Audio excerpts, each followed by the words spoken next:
Goeiemiddag graad 12 leerders. Ek wil julle hartlik welkom by vandag se geskiedenis les. My naam is meneer Dixon. Die les word aangebied deur die Noord-Kaapse Departement van Onderwys in verbandhouding met Pakama Research and Development. Vanmiddag leerders gaan ons gesels oor vraestel 2. En vraestel 2, net soos vraestel 1, is basies dieselfde op die einde van die dag. Vraestel 1, leerders, ons moet besef dat met vraestel 1, daar is 3 kortvrae wat ons roep bronvrae basis. Dit is afdeling A, en dit is vraag 1, vraag 2, vraag 3. En dit bepaal vir ons dat dit is basies die bronvraag wat gevra word. Ander leerders, ander mense sê dit is kortvraag. Dan gaan ons na afdeling B toe. Afdeling B is basies die langvraag.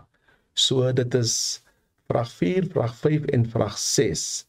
Maar vandag gaan ons nie deel met vraestel 1 nie, ons gaan net deel met vraestel 2. So vraestel 2 basis is soos vraestel 1. Onthou leerders dat dit is afdeling A. Afdeling A is vraag 1, vraag 2, vraag 3 en dit is die kortvraag, die bronvraag basis. Dan afdeling B is wat ons noem die langvraag. So die langvraag is verdeel in vraag 4, 5 en 6. Maar vandag gaan ons deel leerders met vraag 2 van vraestel 2 basis. Soos jy kan sien op die skerm. Ons gaan vandag gaan ons basis deel met die waarheid en versoeningsverslag wat plaasgevind het na die koms van 'n demokratiese Suid-Afrika en die aanvaarding van 'n nuwe landbasis. Kom ons begin eers by die doelwitte vandag. So die doelwitte is soos volg. Aan die einde van hierdie les, leerders, behoort almal in staat te wees om die volgende te doen. Wat is die volgende? Die reaksie van verskillende politieke partye op die waarheidsversoeningsverslag te bespreek, die finale verslag van die waarheidsversoeningsverslag te bespreek, uitsluitend die politieke partye. Dan kyk ons na die voorkennis. Baie belangrik dat die voorkennis is wat ons sê, dit stel vir ons die fondasie waarna ons toe moet beweeg. Belangrik leerders dat ons moet verstaan dat apartheid in Suid-Afrika het beginne en dit was graad 11 werkbasis. Hierdie werk was gedoen in graad 11. Apartheid het beginne in 1948. Baie belangrik dat ons dit moet verstaan. En dit het geëindig basis 1994. So, dit is baie belangrik dat ons hierdie fasette moet verstaan, want dit is die voorkennis wat die waarheid en versoeningsverslag basis gebaseer is. As ons kyk na toe apartheid begin het in 1948, het dit beginne basis in die hele Suid-Afrika. Wat ons moet onthou is dat apartheid was nie uitsluitlik in sekere provinsies nie, maar dit was in al die provinsies geïmplementeer.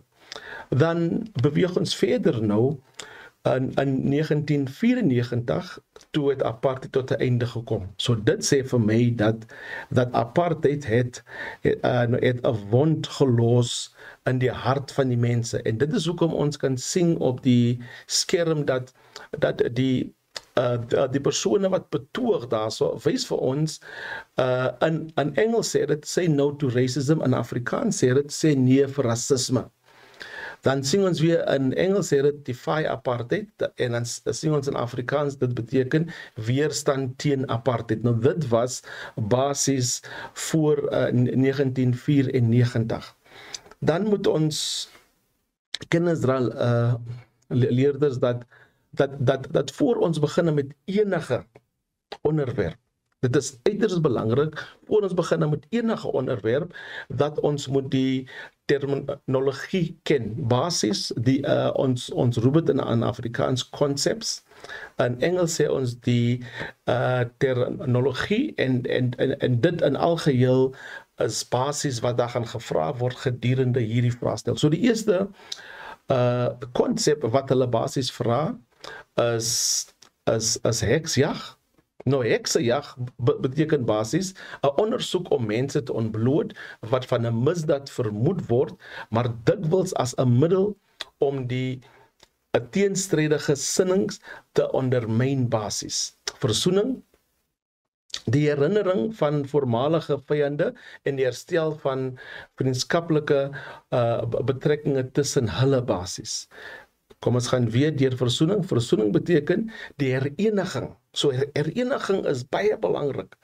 Hereniging beteken die samevatting van voormalige vyande. Onthou voormalige vyande en dan die herstel van vriendskaplike betrekkings tussen die vyande wat nog herstel word.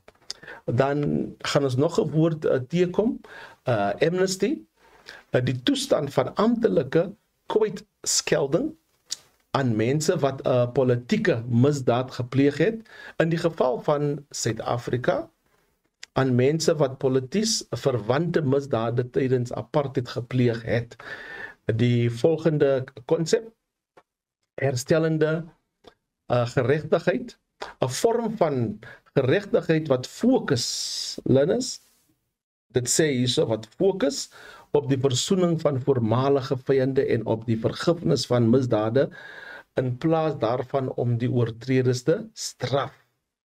So in Engels, dan sal ons sê dit is restorative justice, maar in Afrikaans sê ons herstellende geregtigheid. Dit beteken dat jy gaan nie tronk toe gaan nie. Dit sê dat u en die voormalige vyand gaan sit in die waarheidsversoeningskomitee sit en dan gaan u van daar af werk om versoen met die persoon wat die vyand was teenoor u basis gedurende apartheid. Dan beweeg ons verder leerders en dan praat ons van die grondlyn assessering of oplossings. Die rede waarom, kom ons stop net by hierdie punt. Die rede waarom die waarheidsversoening komitee gestig was, dit was basies om te vergoed, of laat ons sê, as ons sê vergoed, hoekom sê ons vergoed? Vergoed beteken, sekere mense was leed aangedoen. So dit sê vir my dat die waarheidsversoening komitee was gestig, van sekere mense was leed aangedoen. En wat ons moet baie duidelik is, hierso leerders, is dat die jaar wat ons na kyk, so die jaar wat ons na kyk is, die begintyd is 1960, en dit is die begintyd waar die waarheid en versoeningskomitee basis kyk, en die eindtyd is 1994. So tussen 1960 en 1994, hulle kyk alles wat verband hou, alle misdade wat gepleeg was tussen 1960 en 1949. Basis leerders tussen 1960 en basis tussen 1994 is die tydsperk wat die waarheid en versoening komitee kyk wat 'n misdade was gepleeg gedurende daai tyd. En dit is die rede waarom die waarheids- en versoeningskomitee gestig was om die land te herstel, om genesing te bring aan hierdie persone wat geraak was gedurende 1960 tot en met 1994. So dit is baie belangrik dat ons moet verstaan hoekom die waarheids- en versoeningskomitee gestig was en hoekom daar sekere verhore gehou was in sekere gemeenskapsgebiede basis. En dit is basis wat ons roep die grondslag assessering wat ons vanaf beweeg basis. En hierso het ons dieper voorbeeld waarom die waarheids- en versoening in Suid-Afrika, waarom? Soos ek gesê het voorheen, is dat baie mense het seer gekry, misdade was gepleeg, en tot en met vandag toe is dit nie bekend gemaak wat het gebeur met daardie tipe persone. So kom ons kyk na die spotprent gou. Die spotprent is 'n mooi, 'n duidelike beskrywing waarom die waarheidsversoening komitee. Die eerste woorde wat ons na kyk, wie is verwag om aansoek te doen vir amnesty basis? Dan kyk ons na die spotprent. Die eerste spotprent, die opskrif is soos volg: eenmalige aanbod, bloedvlekke in jou kas, kry amnesty, jy sal gek wees om dit nie te doen nie. So dit is die opskrif basis.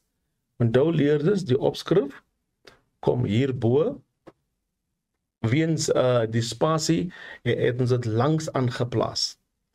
Dan kom ons gaan binne die spotprent. Kom ons kyk na die eerste ene.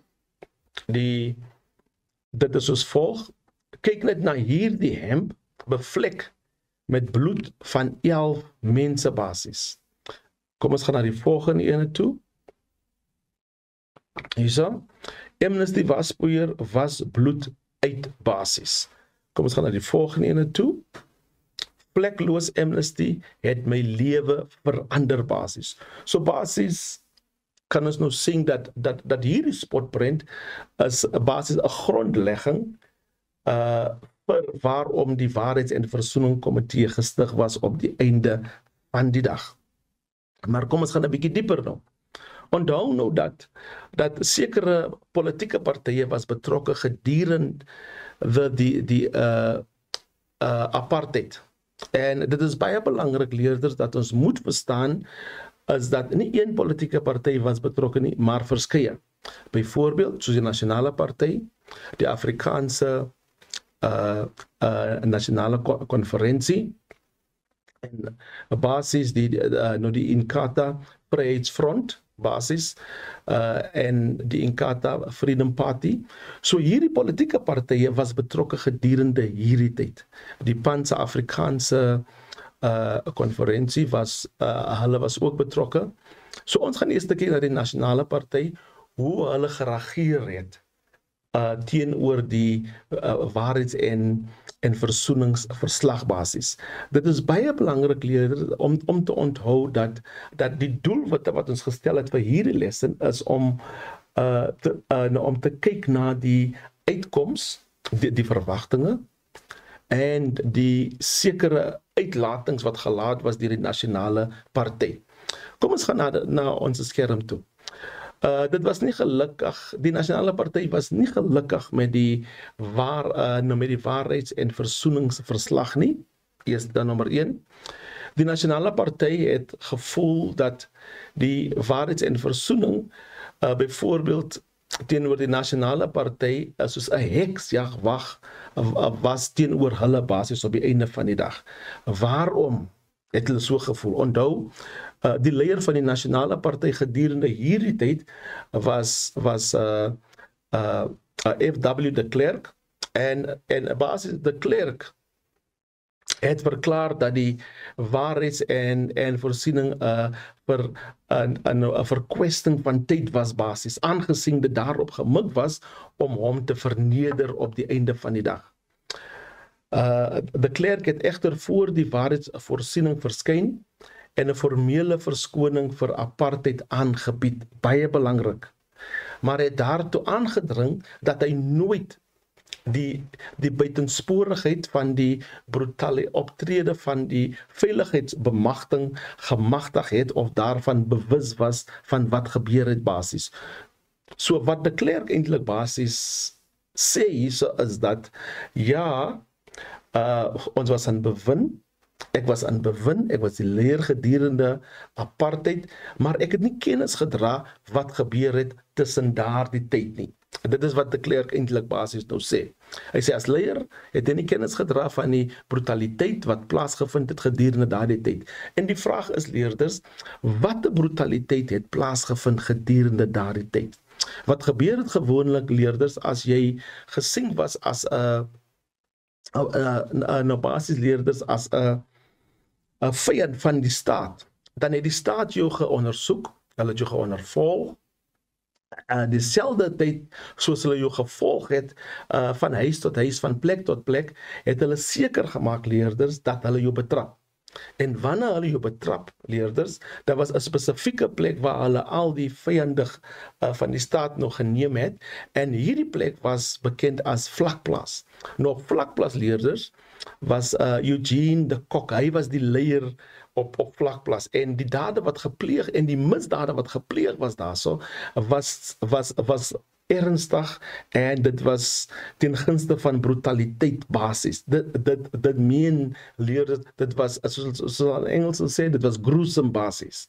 En die misdade wat daar gepleeg was, leerders, was basis tussen 1960 en 1994.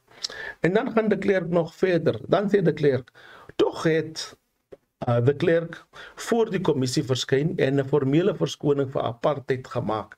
So dit sê dat de Klerk het berou gehad oor apartheid.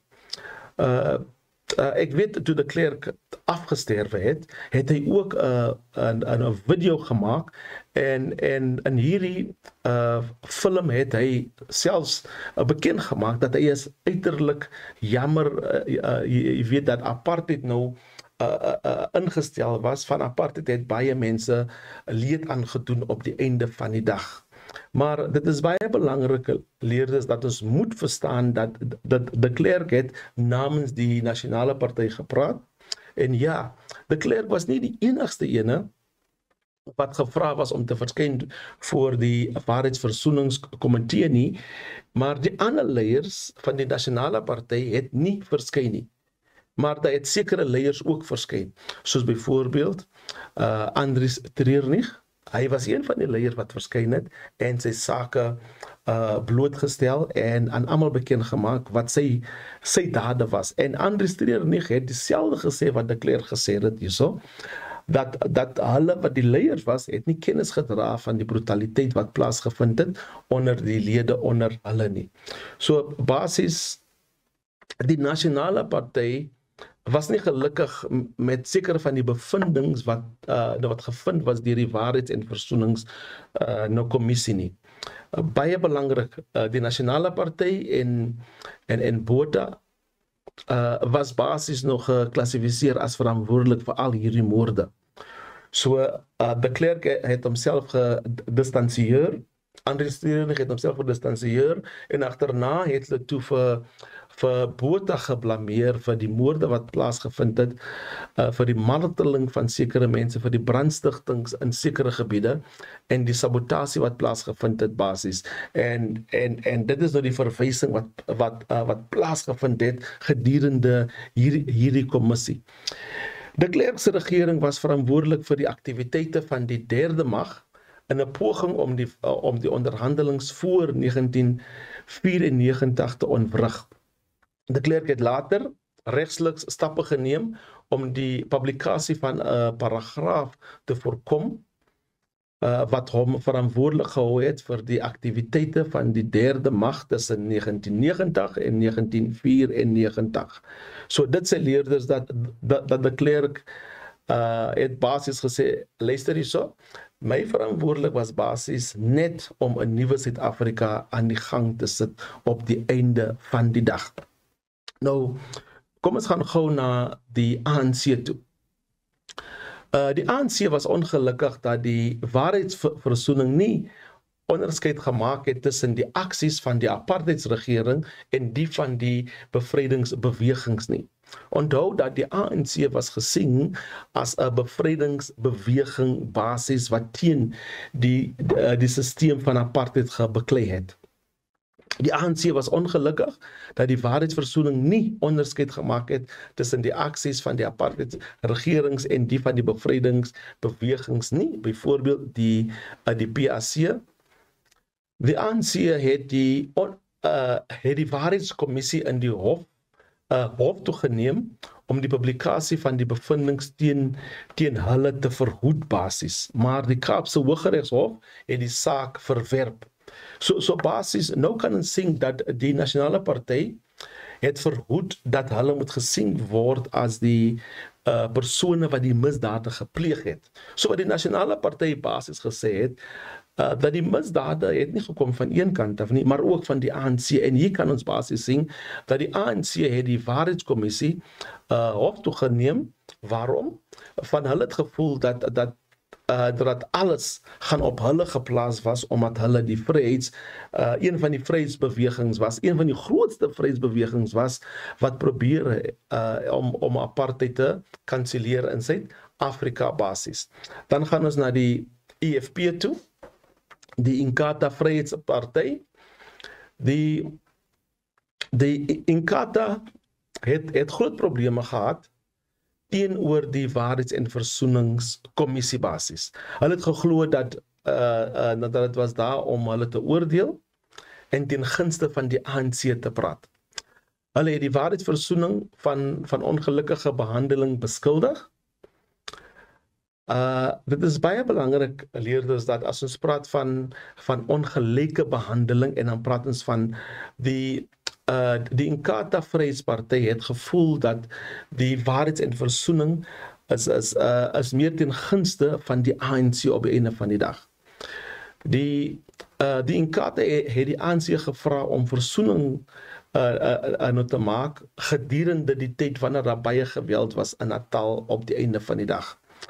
Voor die verkiesing, voor 1994, het hulle 'n vergadering gehou en in hierdie vergadering was daar besluit dat daar gaan versoening gemaak word en die geweld gaan gestop word in Natal as 'n provinsie basis. Ons moet onthou, leerders, dat in Natal, dit is basis waar ons die Zulu nasie sal bevind daarso.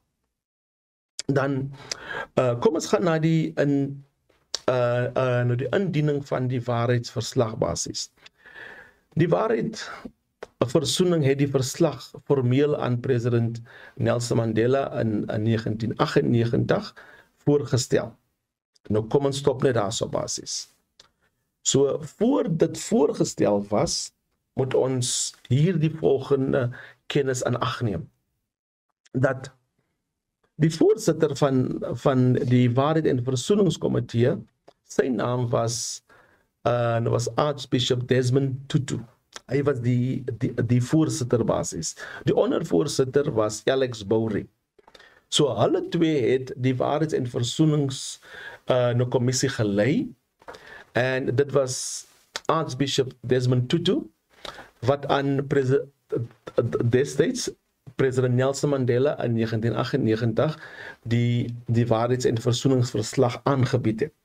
Maar baie belangrik, ons moet verstaan, leerders, dat in 1996, toe die kommissie begin met hulle verhoor, het hulle 3 komitee gehad onder die leidingskap van Archbishop Desmond Tutu en Alex Bourie. En dit is belangrik, leerders, dat ons moet verstaan dat die eerste komitee was die mensenregte vergryping. Dit sê dat die komitee van mensenregte vergryping het basies gekyk na die misdade wat gepleeg was. En baie belangrik, as die misdaad nie polities was nie, dan was dit nie na geluister nie. So dit is belangrik dat die aansoek wat aangebied was, moet aantoon, of dit moet bewys dat dit was polities nog gelei. As dit nie polities gelei was nie, leerders, dan weet ons dit is uitgegooi basis. En dit sê vir my, leerders, dat dit was die eerste komitee waarvoor die Waarheids- en Versoeningskomitee gekyk het. Dan die tweede komitee, leerders, was die Amnesty Komitee. So die Amnesty Komitee, leerders, is wat as hulle klaar na jou saak geluister het, dan sê die leiers of die persoon wat die voorsitter was, amnesty sal gegee word vir hierdie persoon. Maar as amnesty nie gegee was nie, en dit beteken basies dat u het nie 'n vergoeding gekry nie. So dit is nou die laaste komitee. So die laaste komitee kyk na die vergoeding en die rehabilitasie. Vergoeding aan hierdie mense wat die misdaad aangepleeg was, rehabilitasie aan hierdie persoon wat die daad gepleeg het op die einde van die dag. So die Waarheid- en Versoeningskommissie het 3 komitees gehad. Komitee van Mensenregte, om te kyk of hierdie misdaad regtig polities was. Die tweede komitee, die Amnesty Komitee, waar hulle gekyk het of jy moet amnesty kry of nie. Die laaste komitee, die vergoeding en die rehabilitasie kommissie basis. Dan is dit baie belangrik, leerders, dat ons moet verstaan nou. So dit bring ons nou op hierdie punt, dat die vraag is, hoeveel mense het aansoek gedoen om verhoor te word deur die Waarheid en Versoeningskomitee. Leerders, as mens mooi kyk na dit, en dan is dit 21.000 mense het aansoek gedoen. Van hierdie 21.000 was 70.000 goedgekeur. Min of meer 7.000 goedgekeur. Van die 7.000 leerders het basies onder 2.000 amnesty gekry basies. So, dit sê vir my leerders dat ja, daar was 'n hele klomp mense van 21 na 7.000 na onder 2.000 basis en dit was basis nou die proses wat dit deurgegaan het. En toe die hele proses klaar gemaak het in 1998, toe het Archbishop Desmond Tutu nou hierdie verslag aan huidige destydse president Nelson Mandela, en Mandela het sy oortuiging uitgespreek dat die verslag 'n grondslag vir versoening gelê het in Suid-Afrika. Baie belangrik. Die grondslag was basies om te sê, luister die mense, ons het gepraat, almal het 'n kans gehad om na die Waarheid en Versoening te kom, om aansoek te doen. So dit sê, niemand was verhoed nie. Maar die misdaad wat gepleeg was, dit moet polities was. As dit nie polities was nie, was dit nie nagekyk nie. Dan die destydse visie-president, Thabo Mbeki, het daarop aangedring dat dit verkeerd is om die geweld wat in die bevrydingsstryd teen apartheid gebruik is op dieselfde manier te oordeel as die geweld wat deur die agent van apartheid gebruik was basis. So wat Thabo Mbeki basis gesê het is dat die bevrydingspartye kan nie onder dieselfde kam geskeer word soos die apartheidsagente basis nie. En dit was nou wat Thabo Mbeki gesê het. Dan de Klerk het die volgende gesê, hy het die waarheidsversoening beskuldig van soek na wraak eerder as versoening basis. En dit is waar die woord inkom nou, heksejag. So die nasionale party het gevoel, dit is 'n heksejag wat op hulle gerig is om seker te maak dat die nasionale party moet sleg voel op die einde van die dag. So die waarheidsversoeningsverslag was ook gebaseer op die antwoord van die politieke partye, en dit is soos volg. Geen van die groot politieke partye was bereid om verantwoordelikheid te erken, baie belangrik, vir sy rol in grootskaalse menseregte skendings.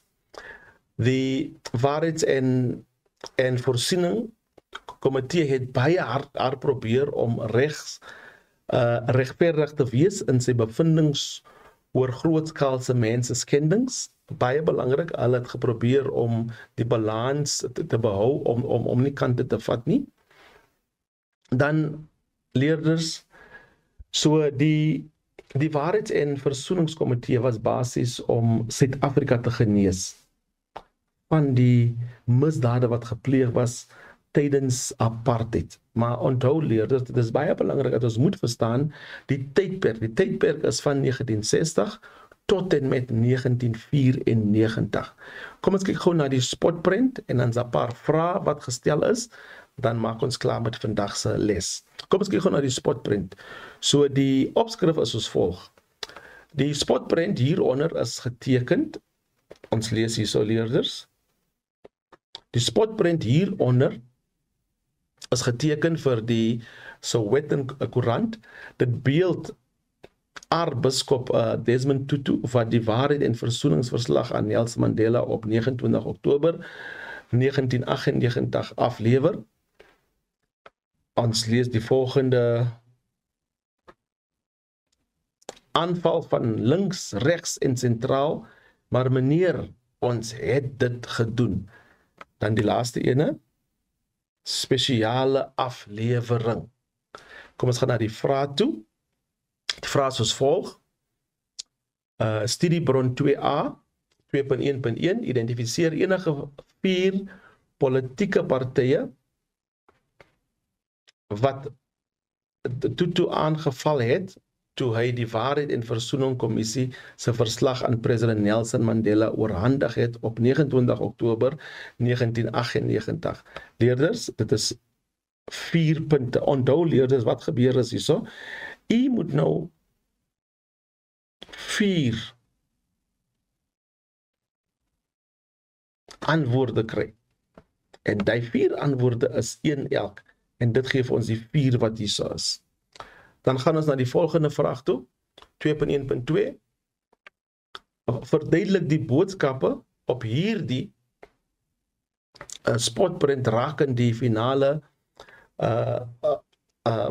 Waarheid en Versoeningsverslag wat aan de Klerk aangebied is op 29 Oktober. Dan die volgende vraag, 2.1.3. Kommentaar op die beperkings van hierdie bron vir historikus wat die indiening van die finale verslag van die Waarheids- en Versoeningskommissie navorsing. Kom ons gaan na die antwoorde toe gou.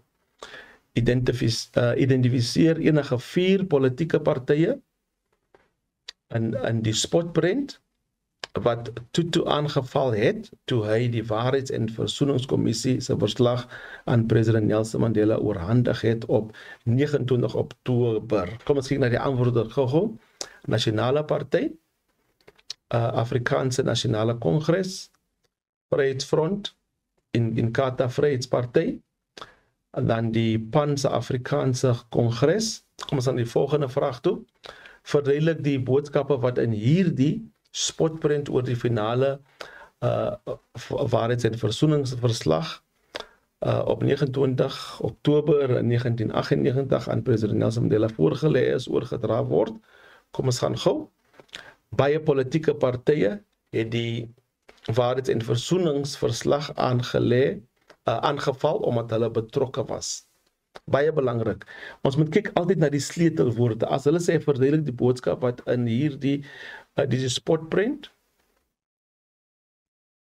spotprint oor die finale Waarheids- en Versoeningsverslag op gelê is. So ons moet kyk na die boodskap wat gelê is. So nou kan ons sien dat die eerste antwoord sê baie politieke partye het die verslag aangeval.